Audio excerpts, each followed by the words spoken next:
Shadows, darkness, whispers of plots. These are the things of assassins. Hidden figures waiting to change history with a bang. America, land of freedom. Also, a place of violence. We like to think of ourselves as good guys, but our history is stained with it. Brutal acts, lives cut short. Assassins, they're not monsters under the bed, they're real people. Twisted maybe, but with reasons for what they do.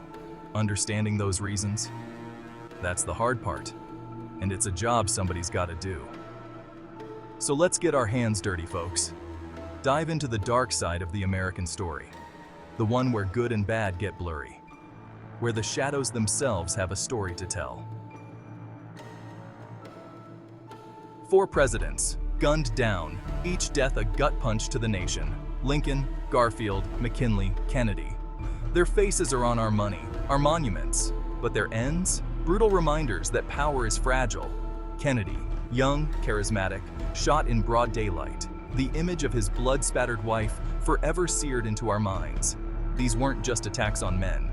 They were attacks on the idea of America. John Wilkes Booth. Famous actor, handsome devil. Ladies loved him, but fame wasn't enough. He wanted to be remembered, infamous. The Civil War was ending. The South, Booth's beloved South, was losing. He saw Lincoln as the enemy, blamed him for the South's suffering. His hatred festered, turned into a deadly obsession. Ford's Theater, April 14, 1865. Lincoln, enjoying a play, unaware of the shadow lurking behind him. Booth, a gun in his hand, saw his chance. A single shot rang out. Lincoln, mortally wounded, slumped in his seat. Booth, the actor, had delivered his most dramatic performance. A tragedy that would forever stain his name. He fled the theater, a fugitive, hunted by the law. But his escape wouldn't last. Justice, though delayed, would be served. Section 4. Leon Czolgosz. Anarchy's martyr or madman? Leon Czolgosz. Name doesn't ring a bell? Don't worry, most folks wouldn't recognize him. Quiet guy, factory worker. But inside, a storm raged. Czolgosz was an anarchist, believed in no government, no rules. Thought it was the only way to true freedom. Radical thinking back then, still is. President William McKinley, at the Pan American Exposition in Buffalo, New York. Shaking hands, greeting the crowd. The picture of a leader connecting with his people. Czolgosz saw an opportunity, a chance to strike a blow for his beliefs. He approached McKinley, a concealed gun in his hand. 2 shots. Chaos erupted. McKinley, shot twice in the abdomen, fought for his life. But the damage was done. He died days later.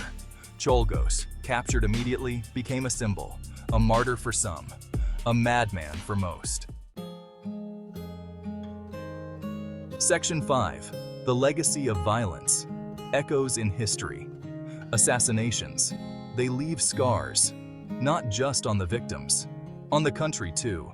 They change the way we think, make us question our leaders. Lincoln's death. It ripped the country apart. The South, already defeated, became a scapegoat. Garfield and McKinley's assassinations sparked a movement. People demanded better security for our leaders. The Secret Service became protectors of the president. Kennedy's death ushered in an era of distrust. These acts of violence, they're part of our DNA now, a reminder that America, for all its greatness, is still a work in progress. Section 6. The unseen hand of fate. Assassins. They operate in the shadows, driven by motives we might never fully understand. Their actions, swift and brutal, leave us reeling, searching for answers. Looking back at these dark chapters in American history, one thing is clear. Fate, it seems, has a way of intervening, changing the course of history in a heartbeat. We can analyze the motives, dissect the events. But some things remain a mystery. The what-ifs and whys linger, a constant reminder of the fragility of life and the enduring power of a single fateful act. These stories, they're not just about death. They're about life, about how quickly things can change.